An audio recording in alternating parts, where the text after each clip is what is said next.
आप सभी को राधे राधे, जय श्री कृष्णा। दोस्तों, आज की लीला कथा हमारे साथ शेयर की है फरीदाबाद से शिवानी जी ने। और जिस प्रकार से हर लीला कथा के माध्यम से ठाकुर जी अपने भक्तों का मार्गदर्शन करते हैं, ठीक उसी प्रकार से इस वीडियो के द्वारा भी किया जाएगा।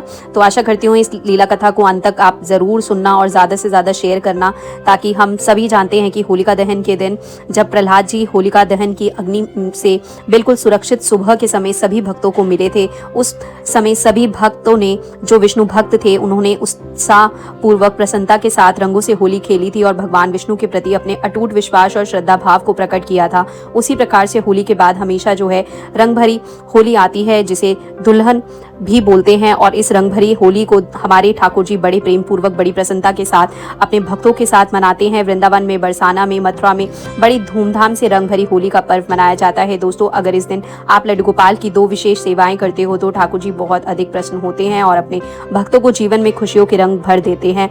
जिस प्रकार से शिवानी जी के जीवन में उन्होंने खुशियों के रंग भर दिए। दरअसल शिवानी जी जो है वे बहुत ही गरीब परिवार से थी और उनकी शादी एक गरीब परिवार में ही हुई थी। शिवानी जी के पति जो हैं वे अक्सर बीमार रहते थे। वे सभी के घरों में झाड़ू पोछा बर्तन साफ करके अपने घर को चलाते थे, अपने बच्चों का पालन पोषण करते थे, अपने पति की देखभाल करके उनकी दवाइयों का खर्च और बीमारी में उनकी देखभाल सारी जिम्मेदारी शिवानी जी के ही ऊपर थी। शिवानी जी कहती हैं कि उन्हें एक घर में काम मिला जहाँ पर ठाकुर जी यानी लड्डू गोपाल की सेवा होती थी। उनकी जो मालकिन थी वो बड़े प्रेम पूर्वक श्रद्धा भाव से ठाकुर जी की सेवा करती थी और शिवानी जी जब भी सुबह के समय अब उनके घर काम करने जाती थी तो बड़े ही ध्यान पूर्वक से वो सभी चीज़ों को देखती थी। ठाकुर जी को देखकर उनके मन में भी ठाकुर जी के प्रति श्रद्धा भाव उत्पन्न हुआ। उनके मन में भी ये हुआ कि मैं भी लड्डू गोपाल की सेवा करूं, लेकिन घर का खर्च, बच्चों की देखभाल, पति की देखभाल और ऊपर से घर घर जाकर काम करना, इसीलिए ऐसे में लड्डू गोपाल की सेवा करना बड़ा ही असंभव था। शिवानी जी कहती हैं कि उन्हें लगता था कि वे शायद अपने जीवन में ये सौभाग्य कभी भी प्राप्त नहीं कर पाएंगी, वे कभी भी ठाकुर जी की सेवा नहीं कर पाएंगी। इस बात को सोचकर वे बड़ा दुखी हो जाती थी और जब भी वे अपने मालिक के घर में काम करने वाली जाती थी, वहां उनके बाल गोपाल को देखकर प्रसन्न होकर उन्हें निहारती रहती थी और उनसे प्रार्थना करती थी कि ठाकुर जी इस जन्म में ना सही अगले जन्म में ऐसा सौभाग्य प्रदान करना कि मैं आपकी सेवा कर सकूं। और जब इस तरह का भाव किसी के मन में प्रकट होता है तो हमारे ठाकुर जी सिर्फ और सिर्फ उसके भाव देखते हैं और उसके भाव को देखकर वे प्रसन्न हो जाते हैं। ठाकुर जी जो है भाव के भूखे होते हैं। अब जब शिवानी जी ने उन्होंने भाव देखा तो ठाकुर जी ने भी एक लीला रच दी कि अब शिवानी जी के मन में जो है ठाकुर जी की सेवा करने के उत्सुकता बढ़ने लगी। उन्हें ऐसा लग रहा था जिसे किसी तरह से ठाकुर जी की सेवा कर ले, बस उनका जीवन धन्य हो जाएगा। अब जिस किसी के घर में भी वह काम करती थी और वहां पर ठाकुर जी को देखती थी, उन्हें देखते ही बड़ी प्रसन्नता होती थी और काम करने के पश्चात कुछ समय वहीं बैठकर ठाकुर जी के सामने प्रार्थना करती थी। जब ठाकुर जी ने शिवानी जी का ऐसा भाव देखा तो उनके साथ एक लीला हुई। शिवानी जी कहती है कि वह एक बार वह काम करके घर लौट रही थी, अचानक से रास्ते में उन्हें एक चमकीला सा दिखाई दिया। उन्होंने नजदीक जाकर देखा तो एक छोटे से ठाकुर जी थे, बाल गोपाल थे। छोटे से बाल गोपाल को देखते ही शिवानी जी ने बड़े प्रेम से उन्हें भूमि से उठाया और देखा तो उनका एक हाथ नहीं था, यानी जो लड्डू गोपाल थे उनका एक हाथ टूट चुका था। और अब शिवानी जी कहती हैं कि उन्हें इस बारे में भी कोई ज्ञान नहीं था कि मूर्ति खंडित कैसे होती है, खंडित मूर्ति की पूजा पाठ करनी नहीं चाहिए। उन्होंने सिर्फ और सिर्फ ठाकुर जी का मुख देखा और उनका मुख इतना प्यारा था, इतना सुंदर था, जिसे देखकर उनका मन मोहित हो गया। उनका ध्यान ही नहीं गया कि ठाकुर जी का एक हाथ नहीं है, विग्रह का एक हाथ नहीं है। वो बड़ी प्रसन्न होकर ठाकुर जी को लेकर घर आई। अब घर आकर जब वो अपने छोटे से मंदिर में ठाकुर जी को विराजित करने लगी तो दोस्तों उन्होंने देखा कि ठाकुर जी का एक हाथ नहीं है। अब वो यह देखकर बड़ा दुखी हुई और ठाकुर जी से कहने लगी कि बाल गोपाल है, लड्डू गोपाल, आपको कितनी पीड़ा सहन करनी पड़ रही होगी। और बड़े प्रेम पूर्वक उनके उस हाथ पर हल्दी लगाकर कपड़ा बांध दिया और उनकी आंखों में भाव के आंसू आ गए कि ठाकुर जी को कितनी पीड़ा हो रही होगी, ना जाने किसने उन्हें वहां पर गिराया है। लेकिन दूसरी तरफ वे अपना सौभाग्य भी मान रही थी कि ठाकुर जी स्वयं चलकर उनके घर पर सेवा लेने आए हैं। अब शिवानी जी ने कहा है, ठाकुर जी, मेरे पास इतना पर्याप्त धन नहीं है कि मैं आपकी अपनी मालकिन की तरह सेवा कर सकूं, आपको अच्छे अच्छे भोग लगा सकूं, आपको सुंदर सुंदर वस्त्र धारण करा सकूं। मैं तो जो रूखा सूखा मेरे घर में बनता है उसी का भोग आपको लगा सकती हूँ, आपके हाथों से वस्त्र सलाकर आपको पहना सकती हूँ। अगर आप मेरी सेवा स्वीकार सकते हो तो आप मेरी स्वीकार करना और मुझ पर भी अपनी कृपा करना। शिवानी जी कहती हैं उन्होंने जल्दी जल्दी से ठाकुर जी के लिए एक छोटी सी पोशाक बनाई नई पोशाक बनाकर उन्हें धारण कराया और वह स्नान आदि के बारे में भी जानती थी। होलिका दहन का समय आने वाला था दोस्तों, और होलिका दहन के लिए उनकी जो मालकिन है वह बड़े ही प्रेम पूर्वक ठाकुर जी की सेवा की तैयारी कर रही थी।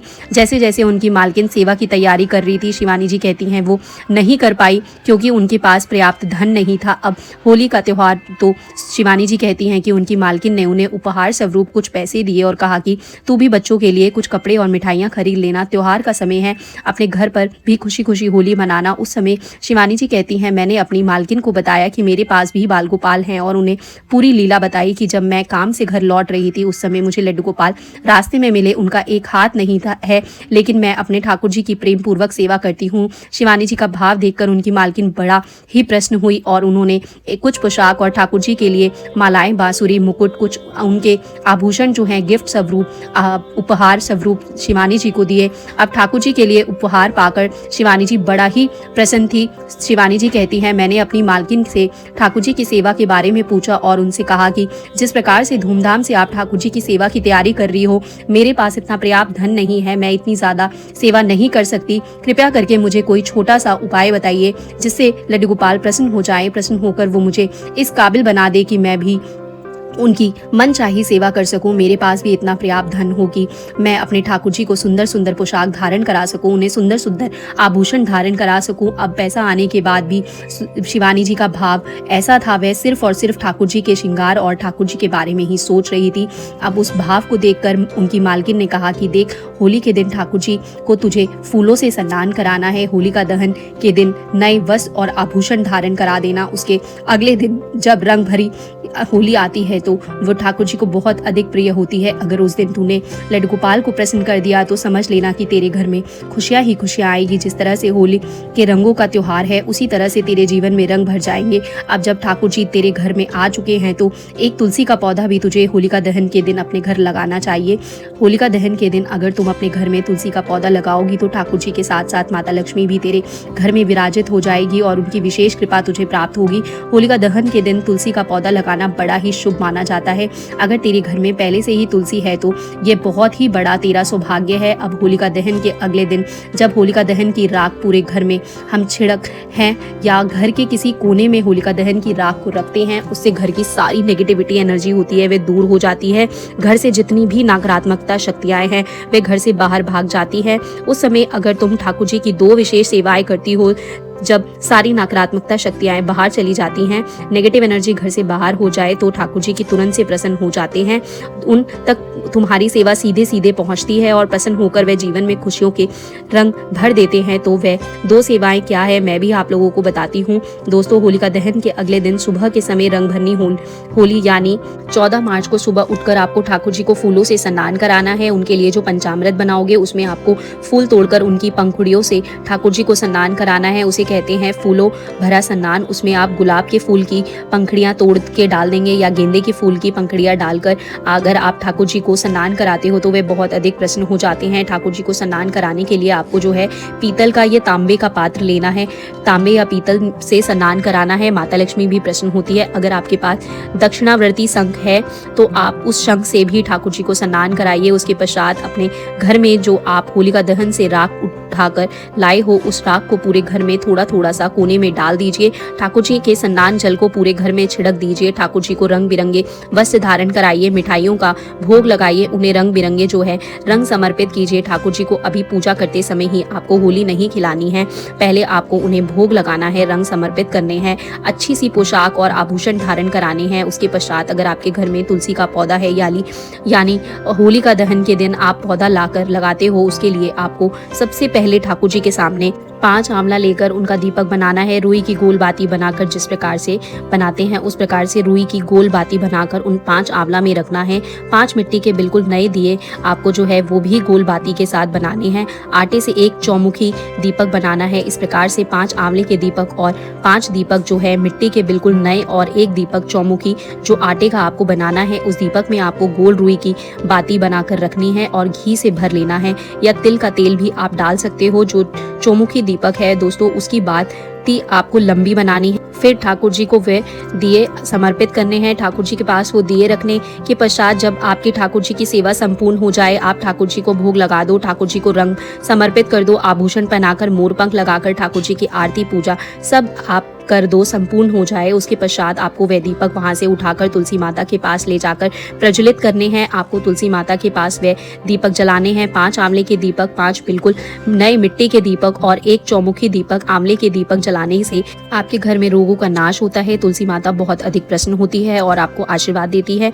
5 नए मिट्टी के दिए जलाने से आपके जीवन में 5 नए मिट्टी के दीपक जलाने से आपके जीवन में धन कमाने के नए मार्ग खुलेंगे। आपको रास्ता मिलेगा, आपके घर में उन्नति होगी और आपके ऊपर माता लक्ष्मी और विष्णु भगवान की कृपा प्राप्त होगी। अब बात आती है चौमुखी दीपक की। तो दोस्तों, जो चौमुखी दीपक आप जलाते हो उससे आपके पितृ शांत होते हैं। अगर आपसे कोई भूल चूक होती है वह सब माफ हो जाती है। चौमुखी दीपक जलाने से रंग भरी होली के दिन तुलसी के पास आपके घर में चारों दिशाओं में जो प्रकाश फैलता है उसे इतनी ज़्यादा एनर्जी आपके घर में बढ़ती है, जो सकारात्मकता ऊर्जा है वह इतनी ज़्यादा बढ़ती है कि भगवान का आगमन होता है। भगवान विष्णु और माता लक्ष्मी का एक साथ आगमन होता है। हमारा घर पवित्र हो जाता है, जिससे माता लक्ष्मी और भगवान विष्णु हमारे लड्डू गोपाल का आगमन हमारे घर में होता है।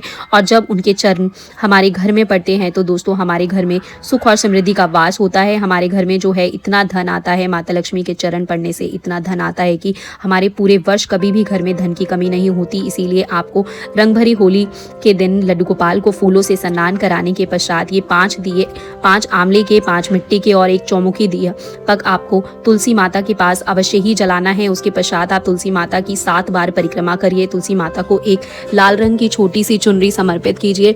अब जब इस प्रकार से आप माता लक्ष्मी का, तुलसी माता का सम्मान करोगे तो वह प्रसन्न होगी और उससे लड्डू गोपाल बहुत अधिक प्रसन्न होंगे। और जब लड्डू गोपाल प्रसन्न होंगे तो वह प्रसन्नता पूर्वक आपके साथ जो आप उनसे रंग भरी होली खेलोगे, उस रंग भरी होली को आपके साथ खेलकर स्वीकार करेंगे और आपके जीवन में खुशियों के रंग भर देंगे। उसके पश्चात आपको जो है 11 बजे से लेकर 2 बजे तक, 3 बजे तक आपको ठाकुर जी के साथ जब भी आपके पास समय हो, उचित समय हो, प्रेम पूर्वक उन्हें किसी पात्र में बिठाकर आप पहले पानी से रंगों के साथ उनके साथ गीली और सूखी दोनों प्रकार की होली बड़े उत्साह और प्रेम के साथ खेलनी है।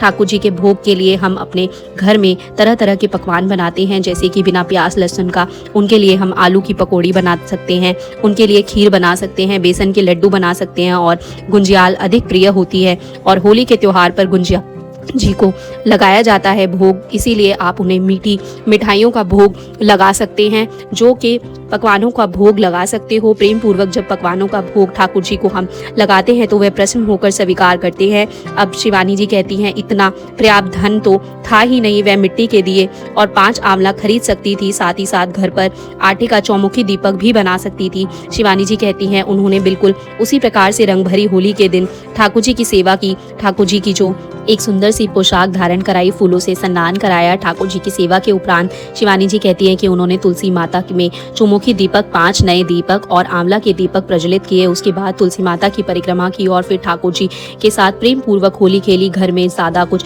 पकवान नहीं बने थे, उन्होंने सिर्फ ठाकुर जी के लिए थोड़े से लड्डू खरीदकर और थोड़ी सी खीर बनाकर भोग लगाया। जब हम भाव से ठाकुर जी को कुछ भी भोग लगाते हैं दोस्तों तो वह प्रेम पूर्वक स्वीकार करते हैं। शिवानी जी कहती हैं कि लोग कहते हैं खंडित लड्डू गोपाल की सेवा करने से फल प्राप्त नहीं होता, लेकिन जब उन्होंने रंग भरी होली के दिन ठाकुर जी की सेवा की, श्रद्धा और प्रेम के साथ उनकी आराधना की, उसी माता की सेवा की, तो रात के समय ही उन्हें लड्डू गोपाल के दर्शन हुए। ठाकुर जी उनके स्वप्न में एक बालक के रूप में आए और वे बहुत ज्यादा प्रसन्न थे। उनके मुख पर तेज था और वे जो है शिवानी जी की तरफ को मुस्कुरा रहे थे। यह सीधे सीधे संकेत था कि ठाकुर जी शिवानी जी की सेवा से प्रसन्न थे और उन्होंने सेवा स्वीकार की।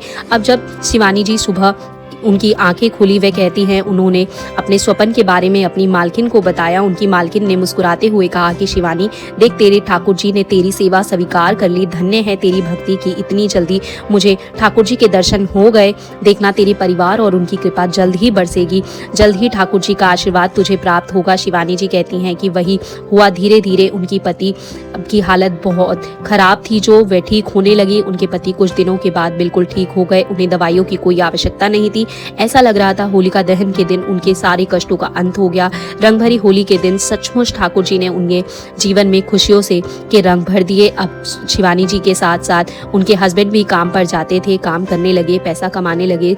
शिवानी जी ने अपने दोनों बच्चों का एडमिशन स्कूल में करा दिया। बच्चे शिक्षा प्राप्त कर रहे थे, घर अच्छी तरह से चल रहा था, दोनों पति पत्नी धन कमा रहे थे और धीरे धीरे हालात इतने सुधर गए। वे कहती हैं अगली होलिका दहन तक ठाकुर जी ने उन्हें इतना सक्षम बना दिया कि उन्होंने ठाकुर जी की मनचाही सेवा की है। ठाकुर जी का लड्डू गोपाल का चमत्कार नहीं तो क्या है दोस्तों। ठाकुर जी अपनी कृपा बरसाते हैं, अपने भक्तों की पूजा से वे प्रसन्न होते हैं। ना जाने वे किस प्रकार से अपनी लीलाएं रचते हैं और लीला रचने के पश्चात जब वे कृपा बरसाते हैं तो इस प्रकार से बरसाते हैं कि एक वर्ष के अंदर ही हमारा समय परिवर्तन हो जाता है। अगर आपके साथ भी ऐसा कुछ हुआ है तो कमेंट बॉक्स में जरूर लिखना दोस्तों। ठाकुर जी की लीला अपरंपार है, इसीलिए आप 14 मार्च होलिका दहन के पश्चात जो रंग भरी होली आएगी उस दिन यह 2 सेवाएं अवश्य ही ठाकुर जी की करना। पहला उनको फूलों से स्नान कराना, दूसरा उन्हें दिए समर्पित करने के पश्चात तुलसी माता में दियों के को प्रज्वलित करना। उससे आपको ठाकुर जी और माता लक्ष्मी का आशीर्वाद प्राप्त होगा। जिस प्रकार से शिवानी जी को प्राप्त हुआ उसी प्रकार से अपने सभी भक्तों को पर प्रसन्न होकर कृपा बरसाएं, उन्हें आशीर्वाद दे और उनके जीवन में भी खुशियों के रंग भर दे। दोस्तों वीडियो को ज़्यादा से ज़्यादा शेयर कर देना। अगर आपको वीडियो अच्छी लगी हो तो वीडियो को अवश्य ही लाइक शेयर करना जितना आप कर सके। और अगर आप इस चैनल पर पहली बार वीडियो देख रहे हैं तो प्लीज़ चैनल को सब्सक्राइब कर देना। कुछ भी कमेंट बॉक्स में अपने विचार लिखिएगा, अगर कुछ नहीं भी है तो कमेंट सेक्शन में भगवान का नाम जरूर लिखिएगा। राधे राधे, जय श्री कृष्णा। अब मैं लेकर आऊंगी आपके लिए एक और लीला कथा अगले दिन। अभी फिलहाल आप सभी को मेरी तरफ से राधे राधे, जय श्री कृष्णा दोस्तों।